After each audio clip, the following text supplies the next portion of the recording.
이혼한 옛 배우자에게 양육비를 주지 않기 위한 수단으로 위장 전입이 악용되고 있습니다. 법원의 양육비 이행명령 우편물을 받지 못하면 효력이 없다는 점을 노려서 꼼수를 부리는 건데요. 당장 다음 달부터는 고의로 양육비를 주지 않는 부모에 대해 강력한 제재가 시행되는데 역시 위장 전입 문제가 걸림돌입니다. 엄윤주 기자가 중점 취재했습니다. 지난 2012년부터 양육비를 받지 못한 채 홀로 딸을 키워온 A씨.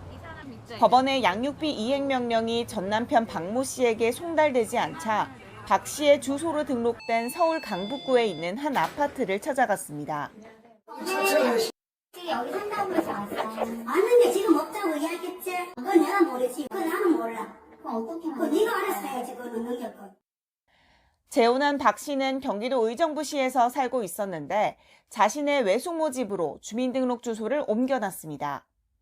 월 60만 원인 양육비를 주지 않기 위해 법원의 양육비 이행명령부터 유치장이나 구치소에 가두는 감치 판결 등 관련 우편물을 받지 않기 위해서입니다. 당사자가 받지 못하면 효력이 없다는 점을 악용한 겁니다. 사실 이 양육비는 아이 문제잖아요. 근데 그렇게 어른이라는 사람들이 비아냥 거리면서 네 능력껏 찾던지 네 알아서 해라 이렇게 얘기하는 것 자체가 너무 무책임하고 죄의식이 없구나라는 거. 위장 전입한 증거를 모아 주민센터에 신고도 해봤지만 돌아온 건 왜 개인적인 일을 자신들에게 맡기느냐는 답변이었습니다. 위장 전입 신고가 들어오면 실태조사와 함께 경찰에 고발할 의무가 있는데도 소극적인 태도를 보인 겁니다. 굉장히 불친절한 거예요. 이걸 왜 여기 와서 그래? 아니 니네 개인들 가정 문제잖아. 근데 왜 이걸 우리한테 그래? 약간 이런 식인 거예요. 지난 2009년 이혼한 뒤 10년이 넘도록 양육비를 받지 못한 B 씨도 마찬가지입니다.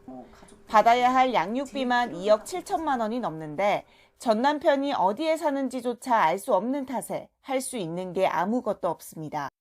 사람이 지금 사라져 버린 상황에서는 뭐 어떤 것도 할 수가 없더라고요. 잡아야 돼요. 그리고 이렇게 위장전입과 이거 신원불명은 나라에서 잡아야지.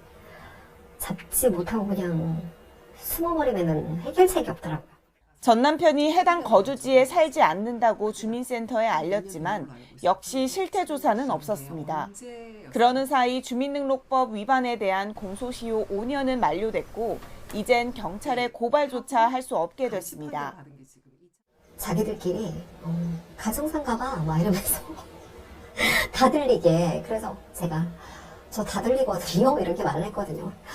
별로 이제 알려주거나 그렇게 하진 않았던 것 같아요. 이렇게 전체 한부모 가족 가운데 80% 가까이는 여전히 양육비를 제대로 받지 못하고 있습니다. 양육비 이행법이 개정되면서 다음 달부터 4가지 제재 조치가 시행되지만 위장 전입을 할 경우엔 이마저도 어렵습니다. 강화된 제재는 감치 판결을 받고도 양육비를 주지 않을 때로만 한정되기 때문입니다. 양육비 채무자가 위장 전입을 통해 감치 판결을 회피하면 개정 법안도 유명무실해지는 겁니다. 양육비를 주지 않기 위해서 주소를 위장으로 전입시켜 놓고 감치 명령서를 받지 않는 이런 교활한 행위에 대해서 확실하게 지적하고자 합니다. 따라서 제대로 된 법 시행을 위해 무엇보다 양육비 채무자의 위장 전입에 대한 강력한 단속과 처벌이 필요하다는 목소리가 커지고 있습니다. 위장 전입을 행하는 양육비 채무자의 범죄 행태가 철저한 감독과 조사로 근절되어 발본세원되어야 법을 통해 아동 양육비 미지급 문제를 해결할 수 있다. 한부모 가정의 양육비 문제를 맡은 여성가족부 산하 양육비 이행관리원은 다음 달부터 위장 전입한 채무자의 실거주지를 보다 빨리 찾아주기 위해 현장 지원반을 꾸리기로 했습니다. YTN 엄윤주입니다.